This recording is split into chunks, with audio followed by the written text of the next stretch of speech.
보겠습니다.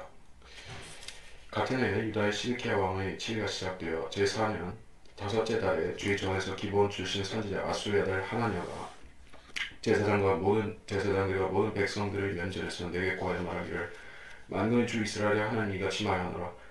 내가 바빌론 왕의 멍에를 꺾었느니라. 바빌론 느부갓네살 왕이 이곳에서 취하여 바빌론으로 가져간 주의 전의 모든 기명들을 내가 만 2년 이내에 이곳으로 다시 가져오며 또 바빌론으로 갔던 유다의 여호야kim 왕의 아들 여코냐를 유다의 모든 사로잡혀간 자들과 함께 이곳으로 다시 데려오리니 이는 내가 바빌론 왕의 멍에를 꺾을 것이니라 주가 말하노라 하더라. 자, 구약 시대는 그때 당시에 성경 교사가 오늘날의 성경 교사에 해당하는 직분이 선지자였었죠. 선지자가 백성을 가르치기도 하고 예언을 하기도 했었습니다.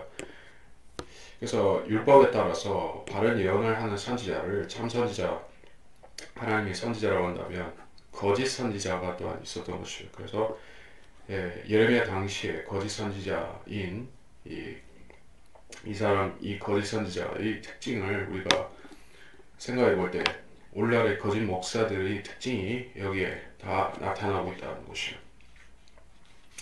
그래서 이 거짓 선지자가 뭐라고 합니까? 이 하나냐라는 거짓 선지자는 하나님의 심판이 이제 도입해졌다.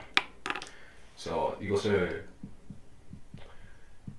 긍정적 예언이라 긍정적 사고방식 그렇게 부르죠.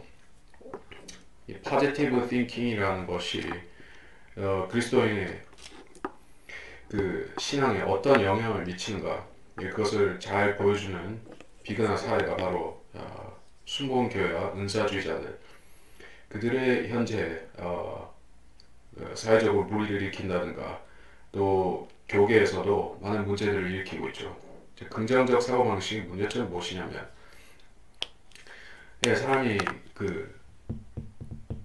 사실 우리는 균형 잡힌 크리스찬 성도가 되어야만 세상의 타락으로부터도 지켜지고 또 극단적인 어떤 신앙 형태로 향함으로써 또 세상으로부터 불필요한 이중적 성별을 함으로써 어떤 폐쇄 집단의 길을 가게 되는 그러한 경우가 되지 않기 위해서 우리는 균형이 잡혀 있어야 된다. 근데 성경은 긍정과 부정적 두 가지 예언들이 공존하고 있다는 것이요. 자, 비중적으로 보면 긍정적인 것보다 부정적인 게 훨씬 많습니다.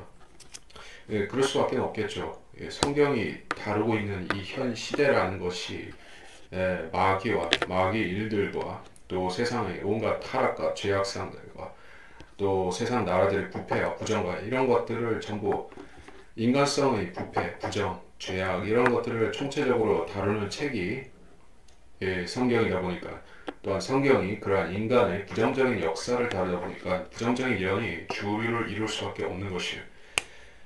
이것을 만일에 무시를 했다면 성경이 초역사적인 또는 신화적인 책이 되고 말았을 것입니다. 현실을 무시한 책이 신화이거나 전설, 동화 같은 것이죠. 좋은 방향으로 맞춰서 쓰면 그것이 그렇게 되는 것입니다. 근데 성경은 참이고 역사이기 때문에 또 인간에게 바른 역사를 보여주고 거기서 교훈을 얻게 하려는 것이기 때문에 그래서 사실대로 말하지 않을 수 없다는 게 이스라엘이 하나님께로부터 배교해서 이제 자기들의 유업과 성전을 잃어버리고 잡혀가야 된다는 사실은 이제 기정사실화 되어 가고 있는 것입니다. 다만 하나님께서는 마지막 회개의 기회를 선지자 예레미야를 통해서 열어놓고 계셨지만 이 당시의 사람들이 예레미야의 말을 들게 하지 않았기 때문에 하나님께서는 거짓 선지자도 보내신 것입니다. 거짓 선지자의 특징, 평화를 말한다, 화평을 말한다는 것이요. 이 땅에 화평을 준다 이렇게 거짓 예언을 하고 있습니다. 내가 바벨론 왕의 멍에를 꺾었느니라. 내가 하나님이 그렇게 하셨다. 그래서 하나님을 1인칭으로 이렇게 얘기를 하고 있어요. 마치 참 선지자인 것과 같이 얘기를 합니다. 만 2년 이내에 하나님의 성전의 기명들을 다시 가져오겠다. 하나님께서 이런 거짓 예언을 많이 경고를 하셨죠. 그래서 적그리스도가 나타날 때 그는 평화로 많은 것들을 멸할 것이다.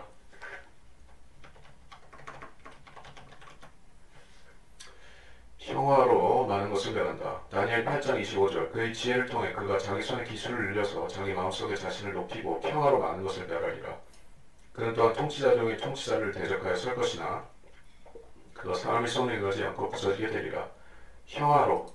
평화가 수책이나 무기나 속임수나 그런 것을 삼아서 멸하게 한다는 것이요. 사람들이 긍정적 사고방식에서 제일 말을 좋아하는 것이 평화, 화평. 땅에는 화평, 하늘에는 하나님께 영광. 이런 말을 즐겨하는 종교 집단, 종교 지도자. 그러한 그 기독교파가 있다면은 그것은 적그리스도 어떤 마귀와 가장 잘 소통이 되는 집단이라고 얘기를 할 수가 있겠죠. 그것이 바로 우리가 로마 캐토릭이라는 사실을 즉시 파악할 수가 있습니다. 그 종교의 수장은 과거에도 그랬고 지금도 계속해서 땅의 평화를 이야기하고 있습니다. 그런데 실질적으로 그 로마 캐토릭이라는 종교 집단이 이 지구상의 평화를 이루는 데 있어서 어떤 작은 기여라도 했다는 실제적인 증거가 없죠. 그들은 오히려 종교를 빌미 삼아서 전쟁들을 일으켰고 십자군 전쟁, 또 이단들을 척결한다는 명분으로 또 이단 사냥, 그것도 하나의 전쟁이었었죠. 그리고 그 예수회라는 것을, 제수입들이라는 것을 창설해서 세계 각국의 분쟁과 반역과 또 이런 그 혁명의 씨앗을 뿌리고 다녔죠. 공산주의의 직접적인 원인이 되기도 했었죠. 소비에트, 볼셰비키 사상, 그 혁명을 일으킨 원흉이 되기도 했었죠. 자, 이런 식으로 세계를 끊임없이 분란을 일으키고 마귀적인 분쟁을 일으키는 집단이 평화를 얘기합니다.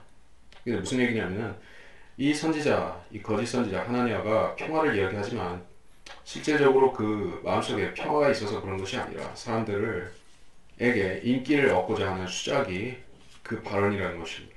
우리가 그런 것을 분별할 줄 안다고 하면 전 세계 정치 지도자들이 이를테면 뭐 오바마라든지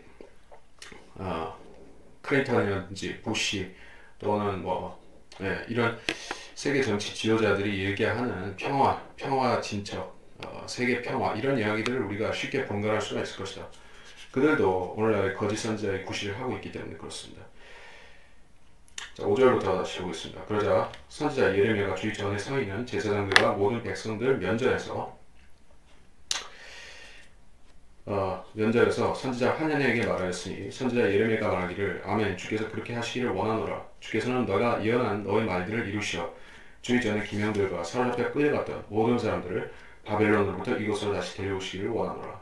그러나 너는 내가 내 귀와 모든 백성들 귀에 구하는 이 말을 들으라. 나와 내 앞에 있었던 선지자들이 옛날부터 많은 나라들과 큰 왕국들에 대하여 전쟁과 재앙과 전염병을 예언하였느니라. 화평을 예언하는 선지자는 선지자의 그 말이 이루어진 뒤에야 주께서 참으로 보내신 선지자로 알려지느니라 하더라. 그 전쟁을 예언한 선지자들이 주리를 이뤘고 화평을 이야기한 건 드물었다는 게요. 그 드물기 때문에 더 확실한 증거를 요구한다는 것입니다. 예, 그렇죠. 일반적으로 예언은 부정적이죠. 아까 얘기했듯이 성경의 예언은 대부분이 부정적입니다. 그리고 그 예언의 초점이 재림에 맞춰져 있다 보니까 재림 때 수반된 아마겟돈이라든지 그런 대환란이라든지 자 이거 99%가 전부 다 사실상 부정적인 이야기들이죠. 대환란에 관해서 이야기할 때 긍정적인 게 몇 퍼센트나 되겠습니까? 구원받은 사람들이 일부 있다. 그런 정도의 긍정성밖에 없죠. 대부분은 부정적이죠. 짐승의 표, 성도들을 목베임 당해서 죽게 되고 아마겟돈 전쟁, 2억의 유엔 군대가 파멸된다. 여기 전혀 긍정적인 요소를 말할 수가 없습니다. 그래 긍정적인 예언, 평화에 관한 예언을 하기 때문에 이제 예레미야는 그것을 증명하라. 실제 그렇게 이루어지면 인정하겠다는 것이요. 자, 그래서 이 사람이 하나냐라는 선지자가 자기 예언을 입증하기 위해서 취했던 행동이 무엇입니까? 10절부터 그때 선지자 하나냐가 선지자 예레미야의 목에서 멍에를 집어서 그것을 꺾으며 하나냐가 모든 백성들의 면전에서 고하여 말하기를 주가 이같이 말하노라 내가 만 2년의 기간이 차기 전에 모든 민족들을 목에서 바벨론은 느부갓네살 왕의 멍에를 이같이 꺾어버리리라 하니 선지자 예레미야가 자기 길을 가더라. 퍼포먼스를 했어요. 거짓 선지자들은 이렇게 쇼맨십, 그러니까 사람들 앞에서 어떤 화려한 것, 무대 장치 이런 행동을 보여주기를 좋아합니다. 그러니까 물론 하나님께서는 참 선지자들을 통해서도 예레미야, 에스겔이 대표적으로 있었지만 그 사람 선지자 자체를 하나의 예언거리로 삼으셨죠. 그가 표적이 되었었습니다. 그래서 이때 당시에도 예레미야는 자기 목에 멍에를 걸고 즉 이스라엘이 노예로 유다가 노예로 사로잡혀가는 것에 대한 표징을 하고 있었습니다. 그것을 하나냐가 집어서 꺾어버렸다. 그 자기가 이제 하나님이 참 선지자로서 이스라엘의 멍에를 꺾을 것이라는 것을 증명하기 위해서 그런 행동을 했습니다. 근데 물론 이것은 이 사람의 생각이었었지 하나님께서 시키신 일이 아니죠. 근데 이 자리에서 예레미야는 더 이상 반박하지 않았습니다. 자기 길을 갔다. 그래서 우리는 그리스도인은 이단들을 상대할 때 우리가 취해야 되는 원칙과 행동 방식이 있죠. 그것에 대해서 제가 살펴보자고 합니다.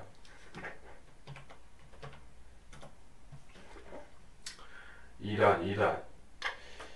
자, 이단에 대한 것들 중에서 디도서 3장 10절 이단 종파에 속한 사람은 한두 번 훈계한 후에 거절하라. 이단 종파에 속한 사람들과 허구한 날 물고 뜯고 싸우라 라든지 항상 365일 토론해라 논쟁해라 그렇게 했습니까? 그래 안 했습니다. 한두 번 훈계하라고 했습니다. 계속 이야기하라고 하지 않았어요. 예레미야가 하나냐 11을 붙어서 네가 옳니 내가 옳니 계속 따졌더라면은 그것은 꽤 볼만한 구경거리가 되었겠지만 그것은 선지자 자신에게도 그렇고 백성에게 있어서도 유익은 되지 않는다는 것이요. 이단들이 생겨난 이유가 있습니다. 그것은 하나님 말씀을 방해하기 위해서 생겨난 것이지만 또한 그 백성이 거짓 선지자를 요구해서 하나님께서 주신 부분도 있어요. 이렇게 어디냐면은 고린도전서 11장 19절 너희 가운데는 이단들도 있어야만 하리니 그래야만이 너희 가운데 인정받는 사람들이 나타나게 되리라.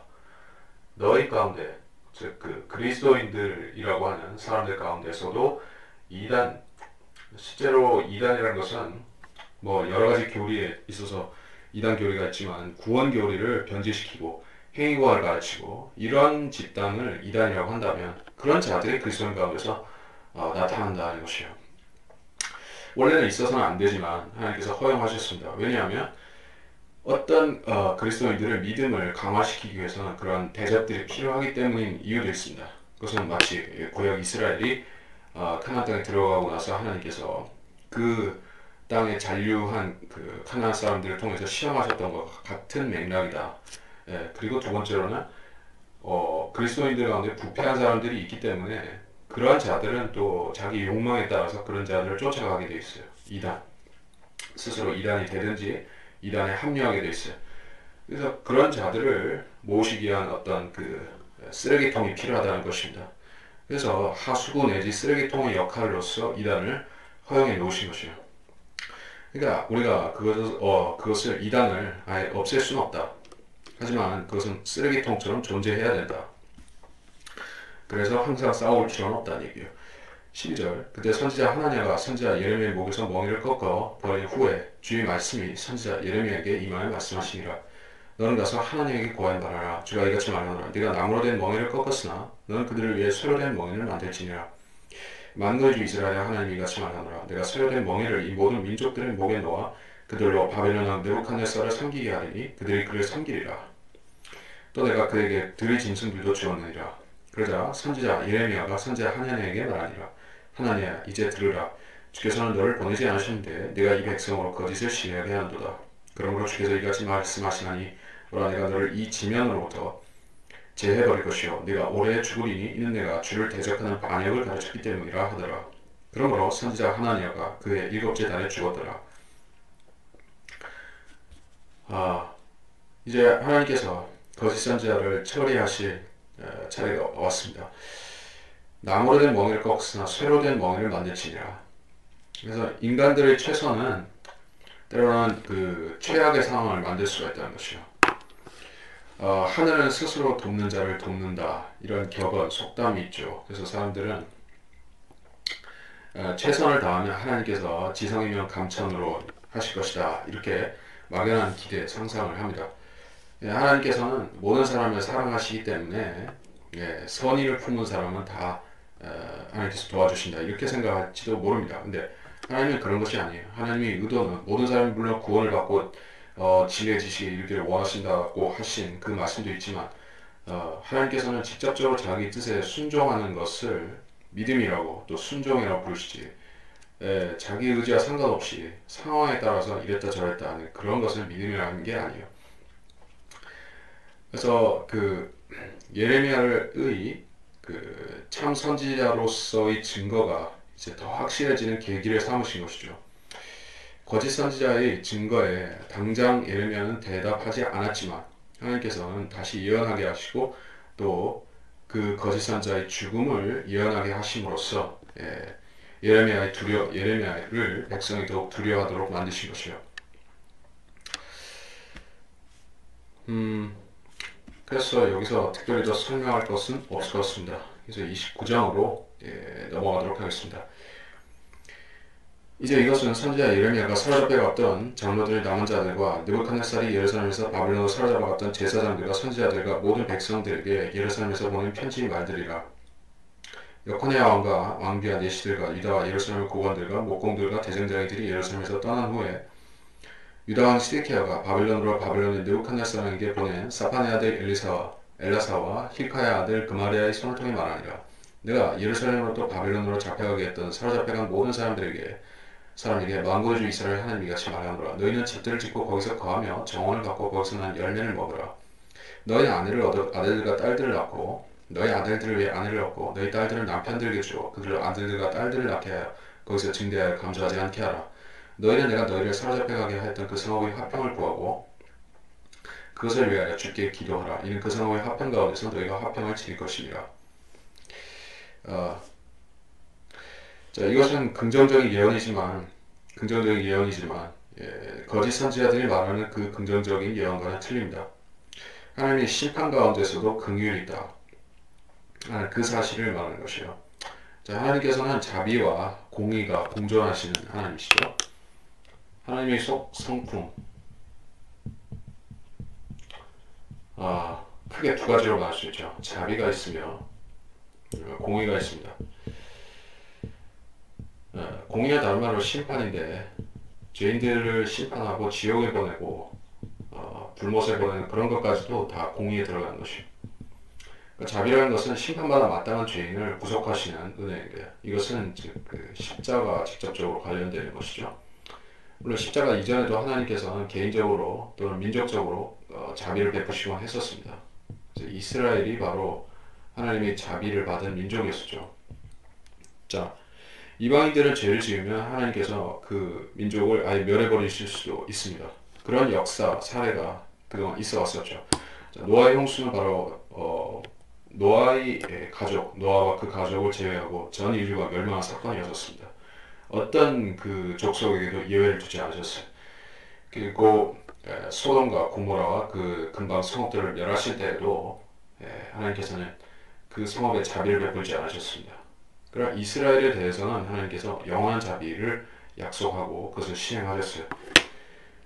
자, 이런 차이점을 우리가 이해하고 볼 때 이스라엘을 하나님께서 왜 돌보시는가, 그 자비가 우리하고는 어떻게 상관이 되는가 하는 것을 이 본문에서 이해해 봐야 됩니다. 그래서 다른 구절보다도 7절을 보면 그 성읍의 화평 가운데서 너희가 화평을 누리게 될 것이다 라고 합니다. 디모데전서 2장 1절로 2절을 잠 보겠습니다.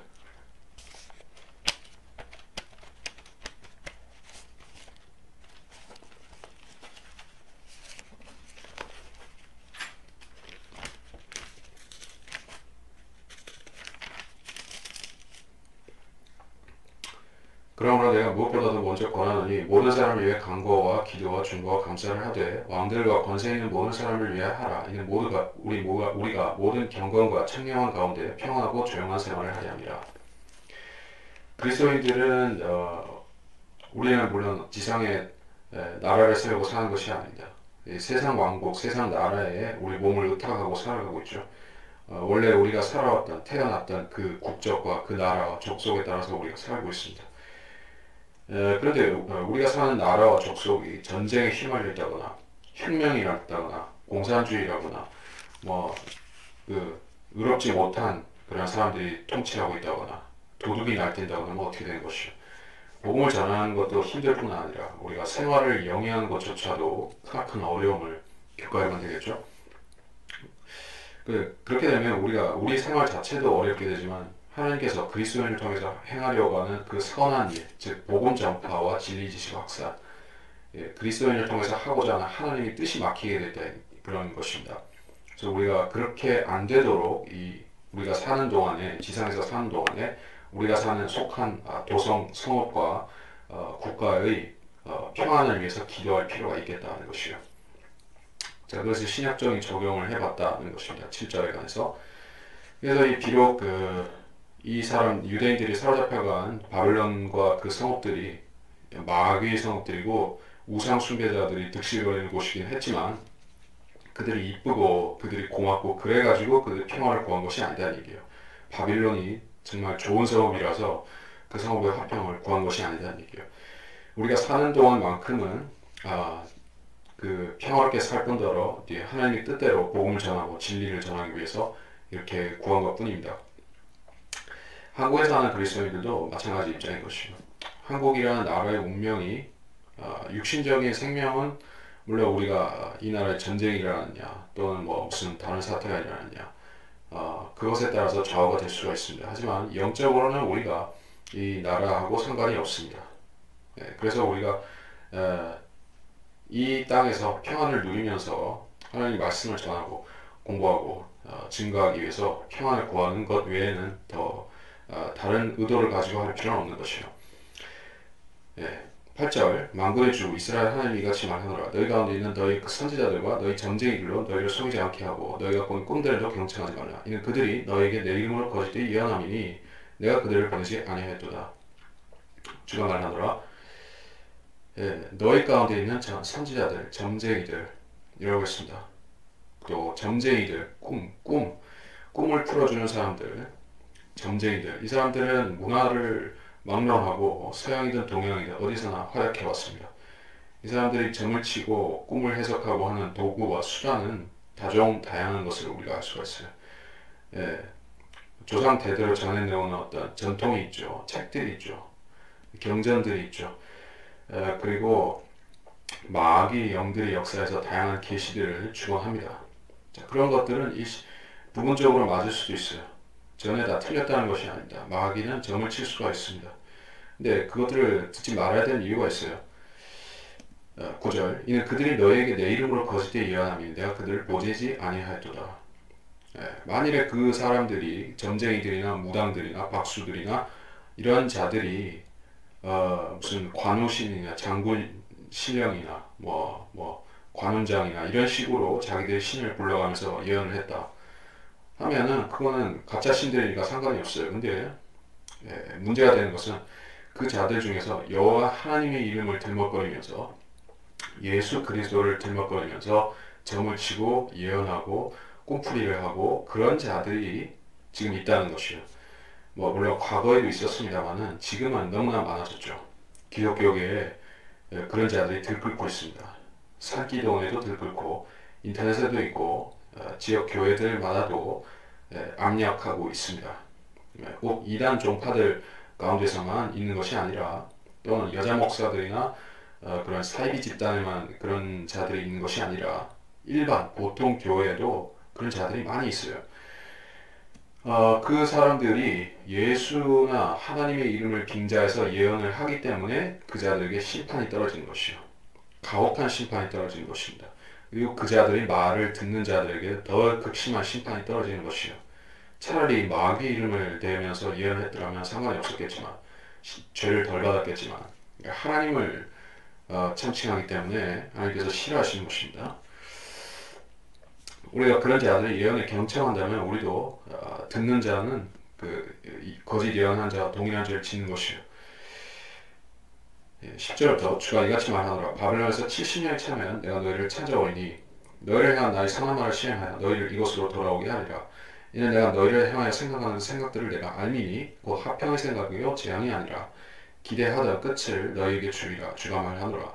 그때 너희가 나를 부르고 너희가 가서 내게 기도하면 내가 너희에게 경청하리라. 너희가 너희의 온 마음으로 나를 찾으려 하면 너희는 나를 찾게 되고 나를 만나리라. 주가 말하노라. 내가 너희와 만나게 될 것이요 내가 너희와 사로잡힘을 돌이키니 내가 너희를 몰아내었던 모든 민족들과 모든 곳에서 너희를 모을 것이며 내가 너희를 사로잡혀 가게 했던 그곳으로 너희를 다시 데려오리라. 주가 말하노라. 이제 바벨론 70년의 포로 생활에 대한 예언이 여기에 나왔습니다. 이 70년 예언이 매우 중요하죠.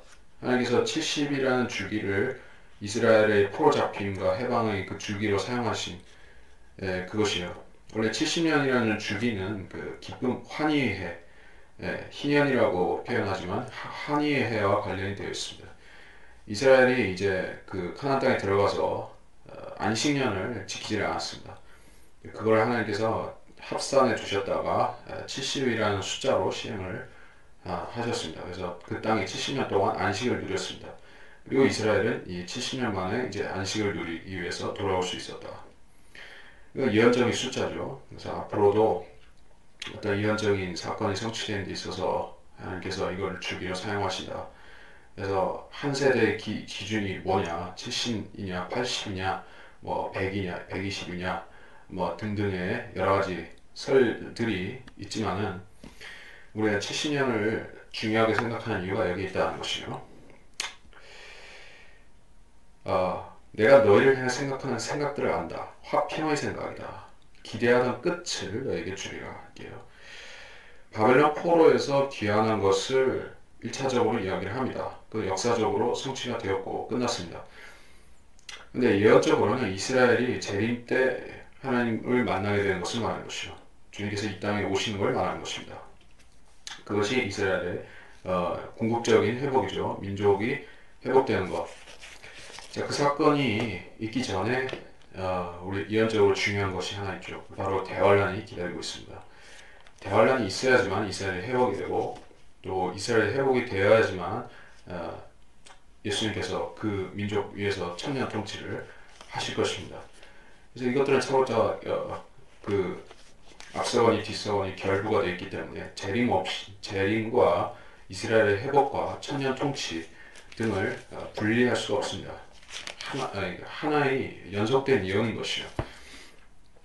그래서 기대하던 끝이다. 그래서 재앙이 아니다. 이스라엘은 결국 화평을 맞이할 것인데 지금 이스라엘이 원하는 것은 자기들이 이스라엘 땅에서 화평을 누리고 사는 것입니다.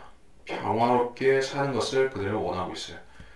이스라엘이 비록 그 가짜 유대인들 세계 경제와 정치를 주름잡고 있는 그런 거짓 유대인들은 그 유대 민족이 이제 세계를 지배해야 된다 이렇게 주장을 하고 있습니다. 근데 하나님께서 유대인을 세계 지배하게 만들려고 그 민족을 만드신 것이 아니에요.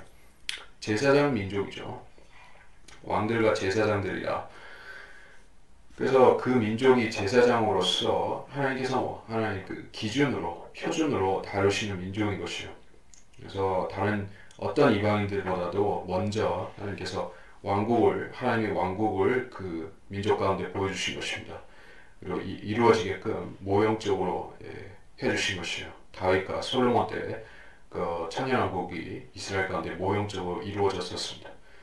어떤 세상 다른 민족 가운데서도 비슷한 일이 없었는데 이스라엘만 그렇게 되었어요. 그 이스라엘은 선지자 민족이요, 제사장 민족이요, 또 왕의 민족이라는 것이요. 12절 그때 너희가 나를 부르고 너희가 가서 내게 기도하면 내가 너희에게 경청하리라. 내가 경청하리라. 그러니까 지금은 유대인들이 아무리 평화를 위해서 기도한다 할지라도 하나님께서 귀를 닫고 계시다는 뜻이죠. 예루살렘에 가면 통곡의 벽이 있죠. 옛날 성전이 허물어진 자리에 일부 벽이 남아있다고 하는 거기에 가서 유대인들은 이제 여러 가지 기도를 하는 것입니다. 뭐 국가적인 민족적인 걸 위해서 하는 사람들도 있겠지만 하여간에 거기서 평화를 위해서 기도를 하지만 하나님께서 그 기도를 안 들어주시고 계십니다. 유대인들이 원하는 평화는 아직 요원합니다. 예. 하지만 이제 천년왕국이 되면 주님께서 친히 예루살렘에 계시면서 그 예수 그리스도께서 유대인들을 직접 만나주시고 그들의 모든 간구들을 들어주신다. 그래서 13절에 너희 온 마음으로 나를 찾으려 하면 너희는 나를 찾게 되고 나를 만나리라. 그래서 주님께서는 두드리라 그럼 열릴 것이요.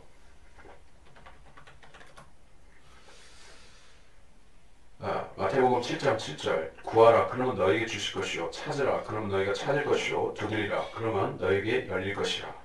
이렇게 함축적으로 이야기를 하셨습니다. 이건 기도와 간구에 관한 법칙, 그 일반적인 법칙에도 해당이 됩니다. 영적으로 우리가 적용할 수 있지만 물리적으로도 하나님께서 기도하면 다 이루어 주신다면 얼마나 놀라운 일입니까? 자, 그렇게 되고자 하면 먼저 그 사람이 온당한 상태로 하나님 앞에 기도를 해야 되겠죠. 그래서 욕심만 덕지덕지 많은 사람들처럼 은사주의자들처럼 육신적인 것을 구하는 사람이라면 하나님께서 어떻게 그 사람의 기도를 다 들어주실 수가 있습니까? 그러니까 영적으로 먼저 변화가 된 사람이어야 되는 것이요. 자, 예수님께서는 예수 그리스도의 초림, 목적. 자, 그것은 한 가지가 아니라 두 가지입니다. 사람들은 이 두 가지 중에 하나만 취하려고 하기 때문에 문제가 생깁니다. 예수님께서는 하나님의 나라를 증거하고 가져오기 위해서 수립이라고 하였으나 천국 또는 천년왕국 이것을 수립하기 위해서 오셨다는 얘기예요. 순서는 항상 1번이 하나님의 나라고 2번이 천국입니다. 천국이 이루어지기 위해서는 먼저 그 백성이 회개해야 되는 것이에요. 그래서 회개하면 그때 하나님의 나라가 임하죠. 회개함으로써 성령이 임하고 성령이 임하면 영적 할례 또는 그 영적 할례가 일어납니다. 그러니까 우리가 개인적으로 예수 그리스도를 구주로 믿을 때 받는 그 영적 할례도 있지만 이스라엘은 민족적으로 할례를 받는 것이에요. 영적 할례. 성령께서 그들 민족 위에 임하시는 것입니다. 이걸까지 얘기를 하자면은 요해서로 가야 되는데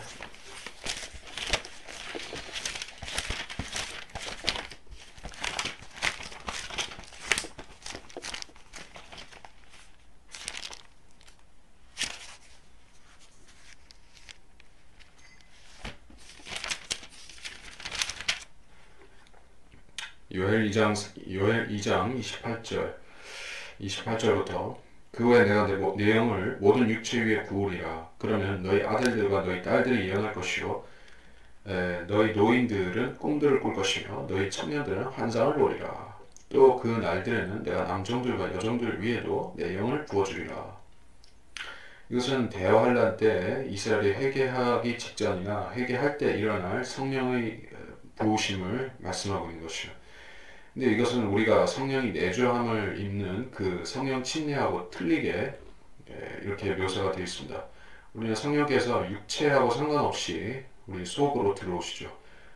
물론 성령께서 우리 안에 내주하심으로써 우리 육체가 성령의 전이 된다는 그 의미는 있지만 육체를 어떻게 뭐 바꿔놓지는 않습니다. 육체가 반짝반짝한다거나 그 머리띠에 후광이 딱 걸린다거나 그런 식으로 아니면 스티그마타 무슨 성흔 같은 것이 막 나타난다거나 이래야 되는 것이 아니라는 얘기예요. 우리 육체하고 상관없죠. 그런 것이 아닌데 유대인들이 성령을 받을 때는 육체 위에 내 영을 부으리라 이렇게 되는 것이요. 이것은 마치 모세나 엘리야가 얼굴에서 빛이 난다든지 특히 모세가 그랬었죠. 성령을 받았을 때 얼굴에서 빛이 났었습니다. 그래서 수건을 써야만 됐었죠. 이런 식으로 육체적으로 변화가 수반되는 것이 있습니다. 이게 성령을 받는 유대인들이 재림 전에 성령을 받는 그 현상인데 지금 우리가 성령 침례 받는 거하고 틀린 것이에요. 그래서 그런 식으로 유대인들이 먼저 하나님의 나라를 영접하면 성령을 받아들이면 그 뒤에 예수님이 그들을 천년왕국으로 영접하신다. 이제 14절 주가 말하노라 내가 너희와 만나게 될 것이요 너희 사로잡힘을 돌이키리. 사로잡힘을 돌이킨다. 이거 중요한 표현입니다. 너희를 몰아내었던 민족들 모든 곳에서 너희를 모을 것이라는 게요. 모아서 데리고 온다. 사로잡혀가 했던 그곳으로 너희를 다시 데려오리라. 이스라엘 땅으로 다시 데려오리라. 사로잡힘을 돌이킨다. 이것은 욥기 42장 10절을 하고 맞아 들어가는 구절입니다. 욥기 42장 10절.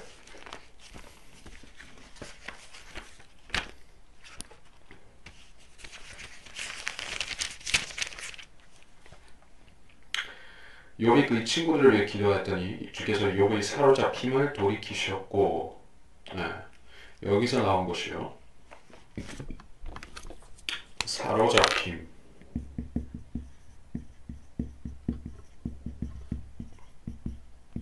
돌이킴. 유대인들이 지금 사로잡혀가 있으니까 뭐 그렇게 얘기할 수는 없습니다. 나라가 이미 있죠. 유대인들은 지금 뭐 세계 어느 나라에서든지 자유롭게 살고 있습니다.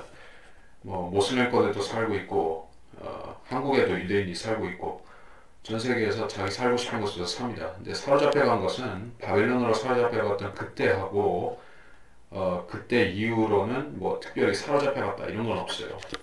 유대인들이 어디로 이주했다 이렇게 얘기할 수 있겠죠. 또 자기 본토로 돌아왔다. 근데 여기서는 사로잡혀가게 했다가 다시 돌아오게 한다는 얘기예요. 그래서 이것은 두 번째 사로잡힘이 있다. 그 얘기예요. 첫 번째는 바벨론이었고 첫 번째 사로잡힘은 바벨론이었다. 두 번째 사로잡힘은 이제 적그리스도에 의한 사로잡힘이다 얘기예요. 네, 바빌론. 두 번째는 큰 바빌론인데 그것은 적그리스도의 등장이죠. 그래서 유대인들은 지금 자기 본토에 살고 있지만 결국 대환란이 시작되면 이제 적그리스도가 미혹하고 그러다가 7년의 중간에 조약을 깨고 그들을 사로잡아 갈 것이에요. 나라를 탈취하고 그 백성들을 죽이고 사로잡아가고 그런 일이 일어날 것입니다. 그래서 두 번째 사로잡힘으로부터 주님께서 돌이키시고 재림으로 다 회복시켜 주신다는 얘기를 여기서 하고 있는 것입니다. 그것이 바로 욥기 42장 10절에서 했던 말씀과 같은 맥락으로서 이것은 예언입니다. 15절 주께서 바벨론에서 우리를 위하여 선지자들을 일으키셨다고 너희가 말했기에 다윗의 보좌에 앉은 왕과 이 성읍에 거하는 모든 백성과 너희와 함께 사로잡혀 가지 아니한 너희의 형제들의 주께서 이같이 말씀하신 것을 알라. 만날 주가 이같이 말하노라. 그러나 내가 칼과 기근과 전염병을 그들에게 보내어 너무 나빠서 먹을 수 없는 악한 무화과 같이 그들을 만들리라. 또 내가 칼과 기근과 전염병으로 그들을 박해할 것이며 그들을 땅의 모든 왕국들로 옮겨지게 넘겨주어 내가 그들을 몰아낸 모든 민족 가운데서 저주와 논란과 경멸과 모욕이 되게 하느니 이는 그들이 내 말에 경청하지 아니했기 때문이라. 주가 말하노라. 내가 일찍 일어나 나의 종 선지자들을 그들에게 보냈으나 너희가 들으려하지 아니하였도다. 주가 말하노라. 주께서 바벨론에서 우리를 위해 선지자들을 일으키셨다라는 것이 이게 거짓 보고였다 하는 것이요. 그래서 사람들이 생각하는 회복은 하나님의 회복보다는 빠른 것이요. 하나님께서는 사람들보다도 천천히 움직이시는 그런 경향이 있습니다. 하나님께서는 결코 서둘지 않으시지만 적절한 시점, 적절한 장소, 적절한 주님의 행동하시는 패턴과 타이밍인데 우리가 그것을 성경을 통해서 성경 공부를 통해서 하나님의 행하심의 특성, 패턴 이런 것을 우리가 터득한다면 재림의 안에서 우리가 많이 알 수가 있는 것이죠. 사람들이 생각하기로는 속히 와야 되는데 속히 오지 않으니까 하나님을 비웃습니다. 베드로후서 3장 3절에 이렇게 말씀하죠. 먼저 할 것은 이것이 마지막 날들에 조롱한 자들이 와서 그들의 정욕대로 행하며 말하기를 그가 온다는 약속이 어디 있느냐. 조상들이 잠든 이래로 만물은 창조의 시작부터 그대로 있다. 사람들이 생각하건대 인류의 역사라는 것이 수천 년이 적어도 성경적으로는 6천 년이 돼가다시피 하는데 하나님께서는 왜 아직도 성경에 수많은 그 천년왕국 예언들 안 이루어주시냐, 재림에 관한 거 왜 아직 안 일어났냐, 이렇게 하나님을 따지는 것이 사람들이 있습니다.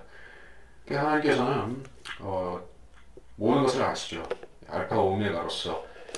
그러나 사람들은 자기들의 그 시대, 그 당대만 알고 사는 것입니다. 과거는 역사를 통해서 간접적으로만 알고 미래는 깜깜하게 모르고 있습니다. 그러니 사람들이 하나님께 따지는 게 전혀 헛수고란 얘기죠.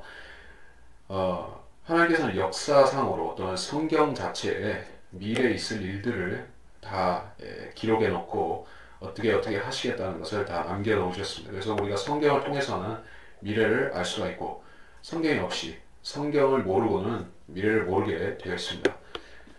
그래서 이스라엘이 이방에 있을 때 그들은 선지자나 제사장 역할을 하는 것이 아니라는 얘기요. 오히려 나빠서 먹을 수 없는 악한 무화과 같이 만들리라. 더 그들의 영적인 도덕적인 상태가 나빠진다고 말씀하고 있어요. 그래서 바벨론으로 잡혀갔을 때 유대인들이 종교적으로 배교를 더 많이 했습니다. 거기서 회개한 것은 아니에요. 하나님께서 70년 만에 회복시켜 준다 하는 그 약속대로 신실하게 하나님께서 지키신 것 뿐이지 유대인들이 바벨론에 가서 열심히 회개해서 그들이 회개 덕분에 돌아온 게 아닙니다. 그거는 절대적으로 맞는 얘기예요. 유대인들이 자기들이 어떻게 바벨론에서 해방되는가 하는 것을 뭐 자기들 나름대로 뭐라고 해석하는 게 있는지 모르지만 적어도 유대인들이 회개한 덕분에 그렇게 된 것이 아니에요. 선지자, 일부 선지자, 다니엘 같은 선지자는 그것을 알았고 또 예언을 했고 또 민족을 대표해서 회개를 하기도 했습니다. 하지만 유대인들 대다수는 그냥 뭐 잘 모르고 있거나 아니면 회개하지 않았습니다. 그래서 나빠서 먹을 수 없는 무화과 같이 되어서 오히려 민족들 가운데서 저주와 놀림거리가 된다. 이렇게 말씀하셨습니다. 15절 내 말을 경청하지 않았고 내가 일찍 일어나 나의 종 선지자들을 그들에게 보냈으나 너희가 들으려 하지 아니하였도다. 그래서 하나님께서는 그 민족에게 영적인 잠을 주시고 그들의 완고함을 내버려 주신 것이요. 20절 그러므로 내가 예루살렘에서 바빌론으로 보낸 너희 모든 사로잡힌 자들은 주의 말씀을 들으라. 만군의 주 이스라엘의 하나님이 내 이름으로 너희에게 거짓을 예언하는 콜라의 아들 아합과 마아세의 아들 스리키야에 대하여 이같이 말하노라. 보라 내가 그들을 바벨론의 느부갓네살 왕의 손에 넘기니 그가 그들을 너희 눈앞에서 죽이리라. 바벨론에 있는 유다의 모든 사로잡힌 자들이 그들을 저주거리로 삼아 말하기를 주께서 너를 바벨론 왕이 불에 구워낸 시드키야와 아합같이 하시기를 원하노라 하리니 이는 그들이 이스라엘에서 상스러운 짓을 행했으며 그들이 이웃의 아내들과 음행하였고 내가 그들에게 명하지 아니한 거짓된 말들을 내 이름으로 말하였습니다. 내가 알고 내가 증인이니라 주가 말하노라. 거짓 선지자의 특징 거짓 예언만 하는 것이 아니라 그들은 탐심이 또 정욕이 있습니다. 그래서 그들은 거짓 선지자들은 도덕적으로도 옳지 않은 짓을 행했던 것이요. 오늘날의 거짓 선지자들, 즉 조용기라든지 그 유사한 부류의 거짓 선지자들, 캐서린 쿨만이라든지 이런 은사주의에 거짓 예언하는 사람들 있죠. 그 사람들은 도덕적으로 더러운 짓을 많이 하는 것이요. 그래서 그 몰몬교에는 일부 다처주의가 있죠. 그 몰몬교도 자기들이 선지자라고 주장을 합니다. 그 종교의 창시자가 자기가 선지자라고 했어요. 근데 그 사람 자체는 정욕을 주체를 하지 못해서 일부 다처제를 했어요. 이 사람들이 예언이 가짜라는 사실이 이 자들의 더럽고 악한 행실에서 또 드러나는 것이요. 근데 거기 이미 속은 사람들은 그것조차도 존중하고 따르고 그런 상태가 되는 것이요. 왜냐하면 영적 분별력이 마비되면 그렇게 되는 것입니다. 24절 너는 또한 느헬람인 스마야에게 이같이 고해 말할지니라. 만군의 주 이스라엘 하나님 이같이 일러 말하노니 이는 내가 네 이름으로 예루살렘에 있는 모든 백성과 제사장 마아세의 아들 스파냐와 모든 제사장들에게 편지를 보냈으며 말하기를 주께서 제사장 여호야다를 대신하여 너를 제사장으로 되게 하셨으니 이는 미쳐서 스스로 선지자가 된 모든 자 때문이라. 너는 그를 감옥에 넣어 족쇄틀에 채워야 하리라. 그러므로 이제 내가 어찌 너희에게 스스로 선지자가 된 아나도스의 예레미야를 책망하지 아니하느냐. 이는 그가 바벨론에 있는 우리에게 보내어 말하기를 이 사로잡힘은 오래가리니 너희는 집들을 짓고 거기에 거하며 정원을 가꾸고 거기서 나는 열매를 먹으라 했습니다 하였도다. 제사장 스파냐가 이 글을 선지자 예레미야의 귀에 읽어주었더라. 자, 바벨론에 잡혀간 그 선지자가 제사장들이 자기들이 바벨론에서 70년 동안 죽을 때까지 있어야 된다는 소리를 듣고 광분해서 예레미야를 해코지하기 위해서 이제 편지를 보냈다는 것이요. 사람이 회개할 기회를 받았으면 회개를 적시에 해야 되는데 회개하지 않으면 사람의 상태가 계속 나빠지게 되죠. 회개는 시점이 중요하다는 것이요.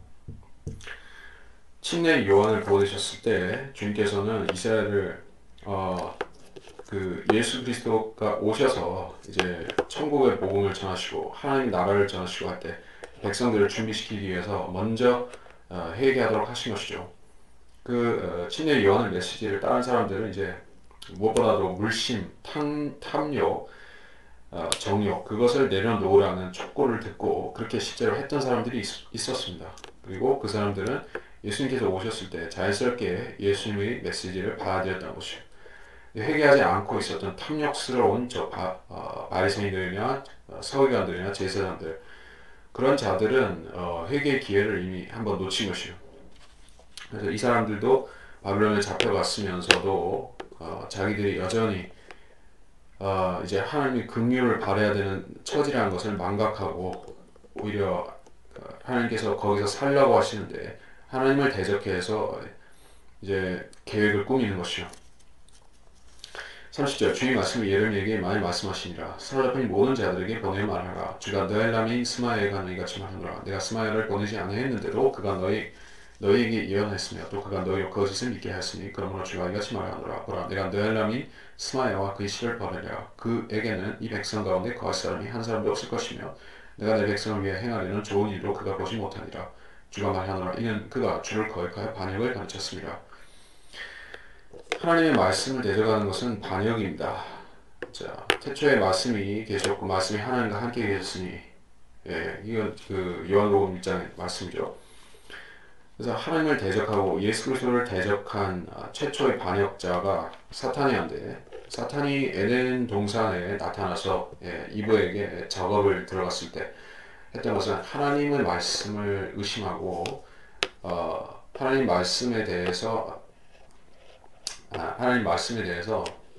그 신실하게 그 한 말씀의 신실함을 의심하게 만들고 결국에는 떨어져 나가게 만들려 했던 것이 그리고 성공했던 것입니다. 그래서 하나님 말씀으로부터 인간을 분리시키는 것은 마귀의 6,000년 동안의 역사인 것입니다. 하나님 말씀을 떠난 사람은 이제 마귀의 편에 속한 것이요. 하나님 말씀을 붙잡고 있으면 즉 하나님께서 자기에게 주신 말씀을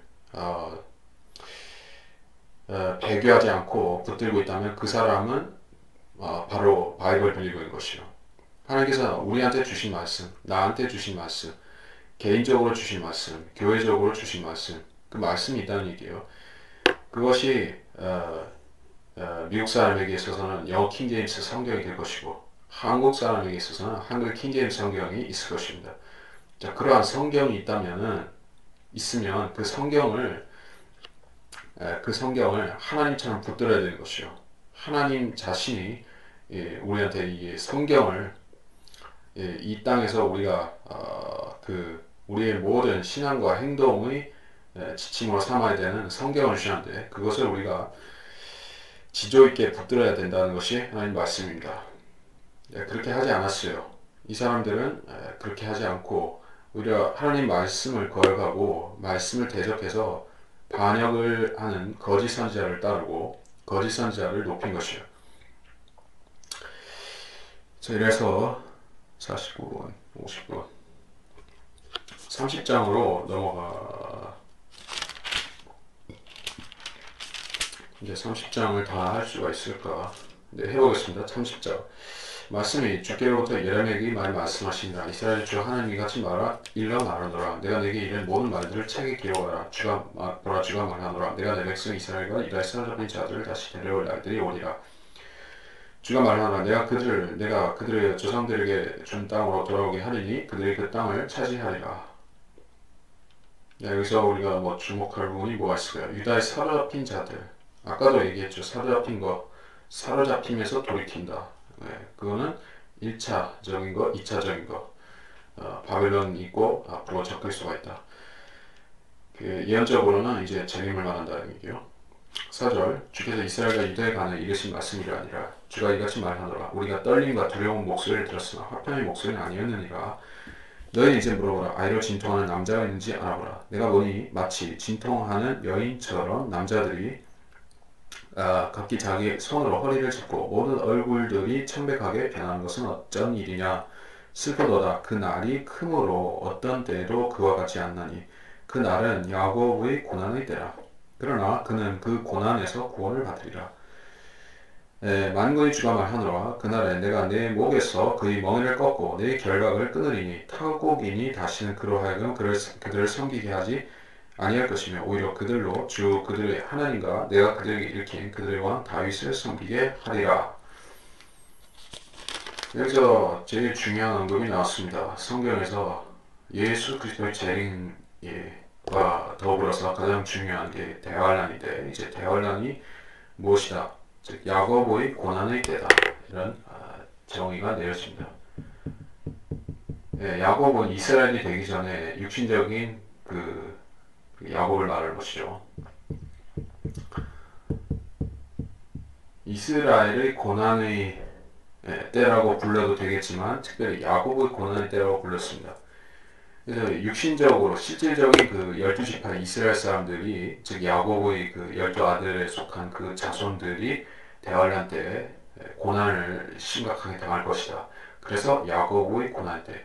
근데 이것을 야곱이라고 하는 대신에 이스라엘의 고난의 때다 이렇게 했으면은 좀 잘못된 신학자들이 나와서 이스라엘은 교회를 뜻한다 이렇게 얼버무리면서 교회가 환란을 통과한다 이렇게 가르칠 수 있는 하나의 구실, 빈리가 될 수도 있었겠지만 하나님께서는 그렇게 안 하고 야곱의 고난의 때다 이렇게 했어요. 이게 이스라엘을 말하는 것입니다. 육신적인 이스라엘을 말하는 것입니다. 그래서 5절 주가 이같이 말하노라. 우리가 떨림과 두려움의 목소리를 들었다. 화평의 목소리는 아니었다. 이렇게 누가 떨림과 두려움이냐? 이스라엘 사람들, 유대인들이 떨림과 두려움으로 그 공포에 사로잡힌 그들이 얘기를 하고 있다는 것이에요. 이제 대환란의 앞에 닥친 유대인들이 이렇습니다. 6절에 이제 너희는 이제 물어보라. 아이로 진통한 남자가 있는가? 자, 아이를 낳는 고통은 이 세상에서 제일 고통스러운 것 중에 하나이고 고통의 그 데이터 지수를 매긴 것 중에서 제일 앞단 중에 몇 개로 속해 있죠. 그래서 그것을 남자가 경험해보지 못하기 때문에 어쩌면 이게 여자들은 자기들이 그 아이를 낳는다, 산고를 치른다 하는 부분을 상당히 그것을 어떤 프라이드로 여긴다 그런 부분도 좀 있습니다. 물론 그것은 하나님께서 창세기에서 분명히 저주로 죄를 지었기 때문에 저주로 내리신 부분이기도 합니다. 어쨌든 아이로 진통하는 것은 남자가 경험해 볼 수가 없는 일인데 아무리 의학이 발달해도 그렇게 하기란 어렵죠. 근데 여기서는 남자가 산통을 겪고 있어요. 각기 손으로 허리를 짚고 얼굴들이 창백하게 변했다. 이 거의 비슷한 고통이 있죠. 그 요로결석이라고 이게 걸리면은 진짜 산고의 고통, 그 산고를 치르는 것 같은 그런 고통이라고 합니다. 그거는 저도 개인적으로도 알기 때문에 얘기를 하는데 그 요로결석의 고통은 진짜 상상을 초월하는 고통입니다. 근데 이런 고통에 지금 사로잡힌 이 사람들이 단지 육체적으로 뭐 아파가지고 무슨 문자 그대로 요로결석에 걸렸다거나 무슨 암에 걸렸다거나 이래가지고 창백해지고 고통스러워합니까? 아니죠. 이 사람들은 지금 정신적으로 말해서 소위 멘탈이 붕괴된 사람들인 것이요. 엄청난 일이 일어났습니다. 예, 믿었던 그 지주가 무너졌어요. 예, 그 믿었던 뭐라고 해야 되나? 믿는 구석이 지금 와르르 무너져 내린 그런 황당한 사람들의 모습입니다. 그러니까 이스라엘이 지금은 뭘 믿습니까? 이스라엘이 하나님 대신에 믿는 것들이 뭐가 있죠? 그들의 부를 믿고 있어요. 또 군사력을 믿고 있어요. 군사력 중에는 핵무기도 들어가죠. 그리고 자기들이 지혜를 믿고 있어요. 지혜는 뭡니까? 지금 뭐 유대인들이 노벨상 엄청 받았죠. 노벨상 많이 받은 걸 포함해서 지금 유대인들이 머리가 엄청나게 좋습니다. 그리고 뭐 유대인들이 세계 정치, 경제, 문화, 예술, 뭐 기타 등등에 미치는 영향력은 엄청나죠. 종교적으로도 유대인들은 자기들이 우월하다고 생각합니다. 유대교 2000년 동안 2000년 가까운 세월 동안 그 민족과 더불어서 뭐 생존성이 엄청나다. 그 아돌프 히틀러가 그렇게 없애려고 발광을 했지만은 유대교도 없애지 못했고 유대인도 없애지 못했다. 그래서 자기들의 그 종교에 유대교에 대한 자부심이 특출을 한 것이에요. 근데 이 모든 것들이 다 이게 커트 돼버리면은 이제 유대인들은 이제 황당하게 되는 것입니다. 예, 그 재산도 다 뺏기고 나라도 뺏기고 유대인들이 이제 하나님 말씀만 남았는데 그 말씀도 이제 뺏길 날이 올 것입니다. 그것도 예언에 나오죠. 하여튼 그게 야곱의 고난이 된 것이요. 7절에 슬프더라 아니야 잠깐 6절에서 그때가 계시록 12장과 관련된다는 것을 우리가 알아야 되겠습니다. 상고를 치는 여인이 거기서 이스라엘을 말하는데 계시록 12장 1절 2절 거기에 비교해서 보면 우리가 메시지를 찾을 수가 있어요. 7절에 그 날이 크므로 어떤 때도 그와 같지 않나니 그 날은 야곱의 고난의 때라. 그 날이라고 했지만 Day of the Lord라고 했지만 이것은 24시간을 뜻하는 것이 전혀 아닙니다. 그 날은 적어도 7년 그 중에서도 극심한 1260일 3년 반을 포함하는 기간이에요. 많은 사람들이 많은 목사들이나 성경 교사들이나 그런 자들이 주의 날에 대해서 형편없이 알고 있어요.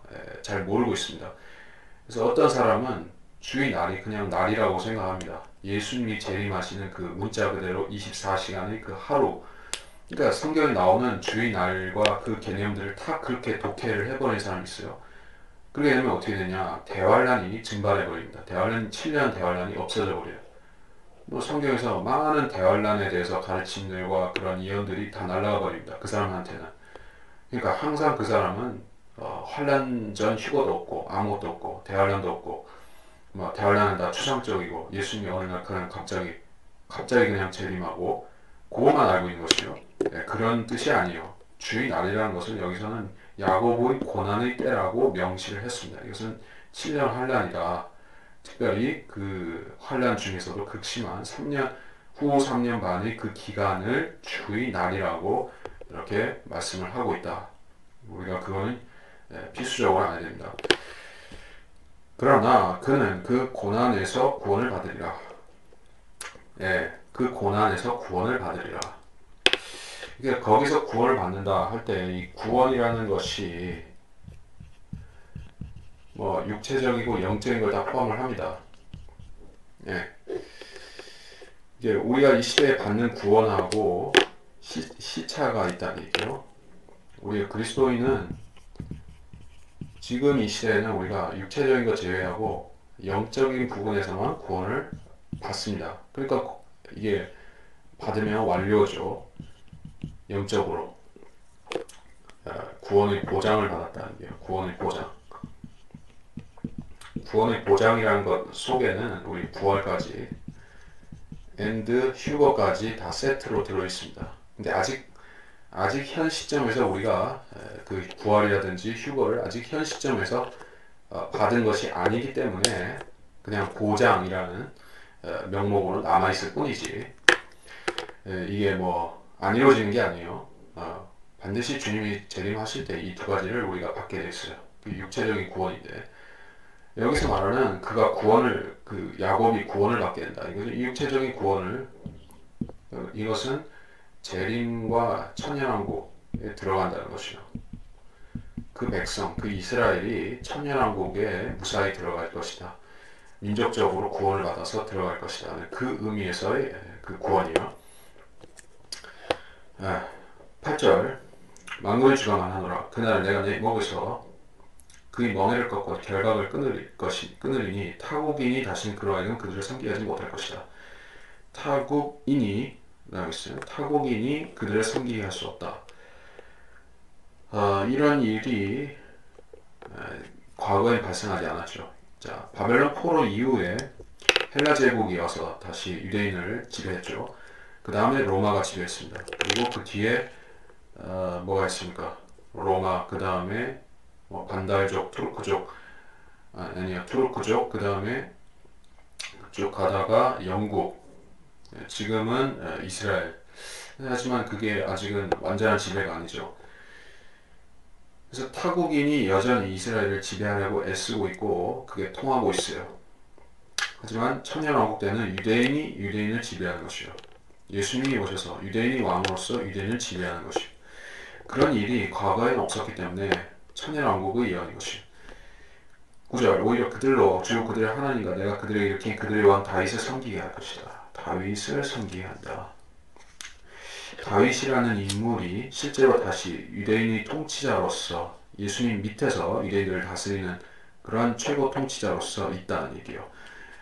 그것은 에스겔서에 우리가 확인할 수가 있는 것이죠. 에스겔 37장 24절 한번 보겠습니다.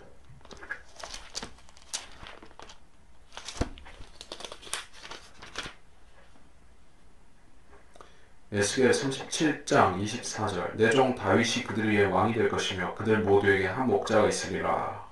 그들은 또한 나의 명령대로 행하고 나의 규례들을 준수하여 그것들을 행하리라. 다윗이, 25절에서도 다윗이, 그 다윗은 영원한 왕권을 받았습니다.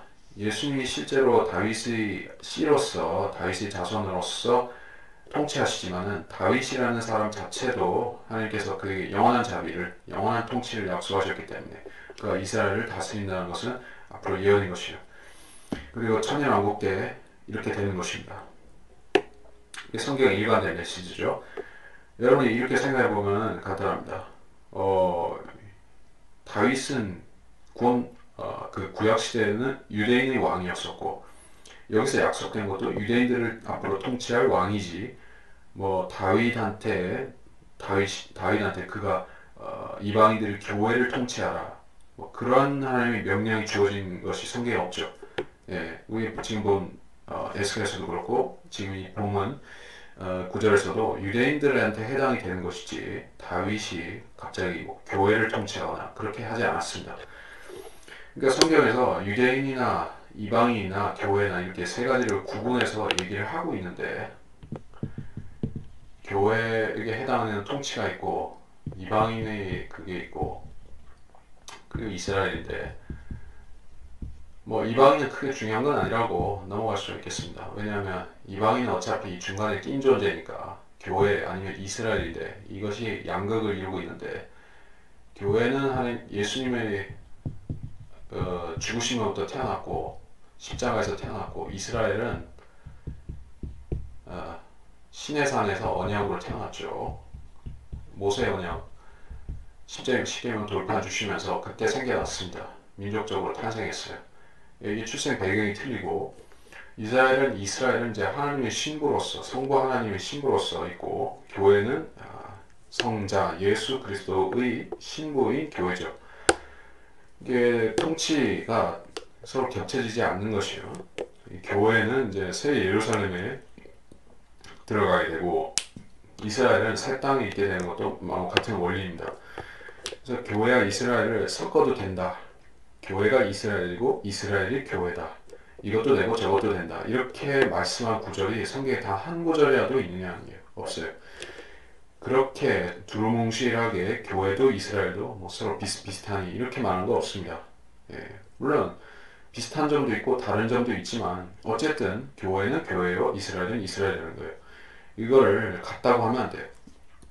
그러면 교회가 대환란을 통과한다는 그런 거짓 그 거짓 가르침도 합리화시키게 되기 때문에 우리가 그런 식으로 성경을 고치면 안 됩니다. 10절 그러므로 내종 야곱아 너는 두려워 말라 주가 말하노라 오 이스라엘아 놀라지 말라 보라 내가 너를 먼 곳으로부터 내 씨를 그들이 사로잡힌 땅으로부터 구원하리니 야곱이 돌아와서 편히쉬고 평안할 것이요 아무도 그를 두렵게 하지 못하리라 주가 말하노라 이는 내가 너와 함께 있어 너를 구원할 것이요 내가 너를 흩어버렸던 모든 민족들은 완전히 끝낼지라도 너는 완전히 끝내지 아니할 것이니라. 그러나 내가 너를 공의로 바로잡으리니 너를 전혀 바라지 않은 채로 두지는 아니하리라. 주가 말하노라 이같이 말하노라 내 상함은 치유될 수 없으며 내 상처는 심하도다. 내 소송을 대항할 자가 아무도 없나니 너를 싸매줄 자도 없을 것이요 너를 치유해줄 약도 없으리라. 너희 사랑하는 자들 모두가 너를 잊어버리고 너를 찾지 아니하나니 이는 내 죄악이 많음으로 인하여 내 죄들이 증가하였기에 내가 원수의 상처로 잔인한 자의 징계로 너를 상하게 하였습니다. 어찌하여 너는 내 고통으로 인하여 부르짖느냐 내 슬픔은 내 죄악이 많음으로 인하여 치유될 수 없나니 이는 내 죄들이 증가하였기에 내가 이 일들을 내가 행하였습니다. 그러므로 너를 삼키는 자들 모두가 삼켜지게 될 것이요 내 모든 대적들은 각자 사로잡혀 갈 것이며 너를 노획하는 자들은 노획을 당하게 될 것이요 너를 약탈하는 모든 자들을 내가 약탈물로 주리라. 주가 말하노라 내가 너에게 건강을 회복시켜주고 내가 너를 네 상처들에서 치유시켜 주리니 이는 그들이 너를 쫓겨난 자 부르며 말하기를 이것이 아무도 찾는 자 없는 시온이라 하였기 때문이라. 자, 이스라엘에게 약속된 회복의 그 회복에 관한 예언입니다. 그것은 그 영적인 뿐만 아니라 육체적인 것까지도 다 포함을 하고 있습니다. 그게 소위 말해서 목사들이 잘못 가르치는 부분 중에 하나가 뭡니까? 전인 치유, 전인적 구원, 뭐 이런 식으로 영적으로 예수 믿고 하늘나라 가는 것만으로 충분치 않다. 구원이라는 것은 육체도 뭐 이렇게 변화가 있어야 되고, 뭐 물질적으로도 뭐가 풍성해야 되고, 이렇게 전인적 얘기를 하는 것이 이게 요새 목회나 상담이나 이런 것의 트렌드라 그렇게 하는데 그 애초에 시작된 것이 이게 번영신학, 은사주의 거기에서 나왔습니다. 그 사람들은 이제 성경에서 이스라엘의 회복, 이스라엘의 그 구원에 대한 메시지를 신구약에서 쭉 보다가 이걸 그냥 교회에다가 연결시키는 거예요.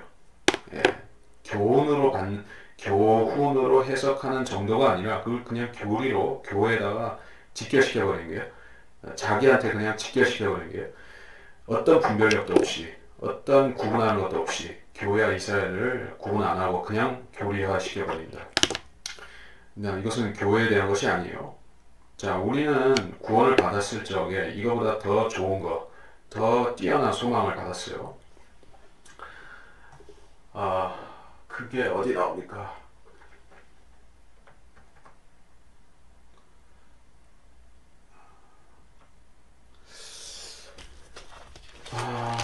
얼핏 기억에 고린도 전서인 것 같기는 한데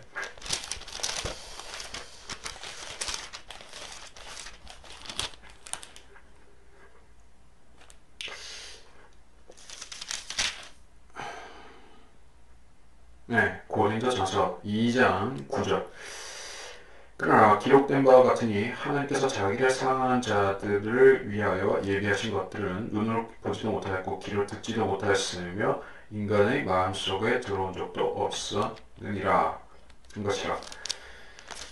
자, 이스라엘이 뭐 받게 될 과거에 받았던 또는 앞으로 받게 될 왕국에 관한 그 모든 것들은 뭐 본 적도 없고 들은 적도 없고 그렇진 않죠. 어느 정도는 다 아는 것들이에요. 모형으로 또 많이 보여주셨어요. 솔로몬 때 모형으로 천년왕국 보여주셨듯이. 그러나 전혀 안 보여주신 게 하나 있는데 그거는 새 예루살렘과 교회가 받을 유업입니다. 여러분이 새 예루살렘에 관해서 뭐 유일하게 새 예루살렘에 대해서 묘사하고 있는 게 어디 있습니까? 예, 그 성읍에 대해서 계시록 20장 21장 21장에서 우리가 구체적으로 묘사가 되는데 22장에서도 같이 묘사를 하지만 이 계시록 21장, 22장 이 두 장을 제외하고 그 교회에게 가장 중요한 곳, 영원히 살 곳인 이 도성에 대해서 말하고 있는 장이 어디 있습니까? 없어요. 그래서 아무도 들은 적도 본 적도 없다. 그렇게 사도 바울이 이야기할 수 있는 것이 이렇게 성경에서 새 예루살렘에 대해서는 적게 얘기하고 있기 때문에 그렇다. 하지만 그 중요성이 적은 것이 아닙니다. 그래서 교회의 유업과 이스라엘의 유업을 구분할 줄 알자 하는 것입니다. 18절 주가 이같이 말하노라 내가 야곱 장막들의 사로잡힌 자들을 다시 데려와서 그의 거처에 자비를 베풀 것이요 그 성읍은 무너진 덩이 위에 세워질 것이며 그 궁은 그곳의 방식을 따라 남으리라. 감사와 즐거워하는 그들의 목소리가 그 가운데서 나오리라. 내가 그들을 번성케 하리니 그들은 적지 아니할 것이라. 내가 또 그들을 영원케 하리니 그들은 하찮게 되지 아니하리라. 그들의 자녀들도 이전과 같을 것이며 그들의 회중도 내 앞에 굳게 설 것이니 내가 그들을 압제하는 모든 자들을 벌하리라. 그들의 기족들은 자기들 안에서 나올 것이요 그들의 통치자도 그들 가운데서 나오리라. 또 내가 그로 내게 가까이 오게 할 것이며 그러면 그가 내게로 다가오리라. 내게 다가오려고 그의 마음에 쇠약한 자가 누구겠느냐 주가 말하노라. 너희는 내 백성이 되고 나는 너희 하나님이 되리라. 야곱 장막들이 사로잡힌 자들, 또 사로잡힌 자들을 이렇게 얘기했어요. 재림과 그 회복되는 거 다시 데려와서 그의 거처에 자비를 베풀 것이며 그의 거처에 자비를 베풀 것이며 유대인들이 본토로 돌아가서 다시 자기들이 땅에 평화롭게 거주하게 된다. 무너진 더미 위에 성읍이 세워진다. 예루살렘과 다른 성읍들을 세워줄 것이다. 그 궁은 다윗의 궁전, 그 고대 그 다윗의 궁전이 다시 세워진다 얘기예요. 다윗이 돌아오니까 다윗의 궁전도 세워져야죠. 19절 감사가 즐거워하는 그들의 목소리가 그들 가운데서 나온다. 이게 히브리인들, 유대인들이 그렇다는 얘기예요. 내가 그들을 번성케 하니 그들은 적지 아니할 것이라. 번성케 한다. 육신적으로 자손을 낳는다. 결혼해서 자손을 낳는다. 이 교회가 뭐 결혼해서 자손을 낳지 않죠. 하늘에 있는 하나님이 천사들과 같이 되어서 예수님과 같은 몸으로 통치하는데 우리가 자손을 번성케 하겠습니까? 이게 유대인들이 이렇게 하는 것이에요. 천년왕국의 유대인들이다. 내가 그들을 영원케 하리니 그들을 하찮게 되지 않으리라. 민족들 가운데서 머리가 되고 꼬리가 안 될 것이다. 이게요. 20절 그들의 자녀들도 이전과 같고 그들의 회중도 내 앞에 굳게 선다. 자, 욥의 회복과 같이 자기가 잃어버렸던 모든 자식들 다 돌려받은 것과 부활시켜서 주님이 돌려주신 것 그것과 같은 맥락입니다. 27절 그들의 귀족들은 자기들 안에서 나올 것이다. 타국인들이 그들을 통치 안 할 것이라는 얘기예요. 지금은 타국인들이 그들을 지배하라고 하고 있죠. 이제 적그리스도도 타국인 혼혈 유대인이죠. 하지만 이제 다윗 정통 유대인이 다윗이 할 것이고 정통 유대인이 예수님이 유대인을 통치할 것이요. 그들의 통치자도 그들 가운데서 나오리라. 내가 그러내게 가까이 오게 하고 그가 내게 다가올 것이다. 하나님께서 육신으로 오셨기 때문에 이게 가능하죠. 영으로 계신 형태가 아니라 이제 육신으로 즉 재림하신 주 예수 그리스도로서 유대인들 가운데서 친히 계실 것이다 얘기예요. 그래서 주님 앞에 나오려면 이 유대인들은 그냥 뭐 준비 없이 나올 수가 없죠. 뭘 말하겠다, 무엇을 구하겠다 하는 서약을 하고 나온다는 얘기예요. 그리고 주님께 구하고 응답을 받으면 이 자들은 하나님의 백성, 예수 그리스도의 백성이 될 것이다. 나는 너희 하나님이 되리라. 예수님이 곧 하나님이시다는 얘기죠. 유대인들이 이제 예수님을 하나님으로 영접하고 하나님으로 받아들이는 것입니다. 23절 보라 주의 회오리 계속적인 회오리 바람이 진노와 함께 나가니 그것은 고통과 함께 악인의 머리 위로 떨어질 것이라. 그것을 이루고 자기 마음의 의도를 이루고 나서야 주의 분노가 돌이켜지리라. 훗날 들에 너희가 그것을 숙고하게 되리라. 주의 회오리 바람이 재림과 함께 오는 주님의 광풍, 바람, 심판의 바람이죠. 그래서 그 바람이 적그리스도와 그 악인, 사탄과 적그리스도, 거짓 선지자, 이 악인의 머리 위에 저주와 진노가 떨어질 것인데요. 그래서 그 자들을 이제 회오리 바람으로 말하다가 이제 불못에 던지고 사탄은 끝없이 깊은 구렁에다가 던지고 이렇게 한다는 얘기예요. 그래서 이 악인의 머리를 부순다 하는 것은 창세기 3장 15절에 이 뱀의 머리를 이제 박살내는 그것과 관련이 되어 있고요. 다른 구절 하나 보자면 이제 로마서 16장 20절을 한번 보겠습니다. 로마서 16장 20절.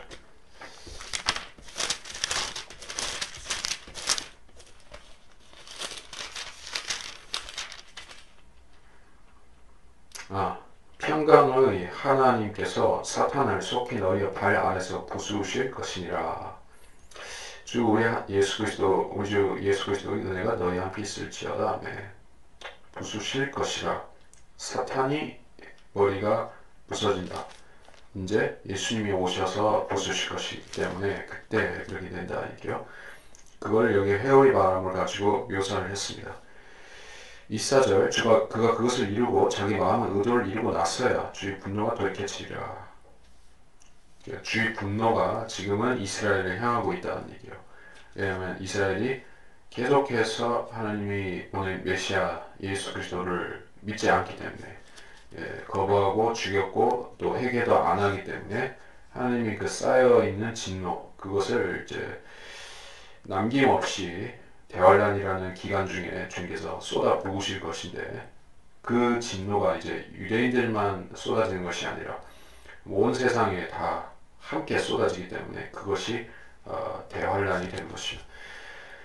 훗날들에 너희 그것을 수고한다. 훗날들에 수고하게 되리라.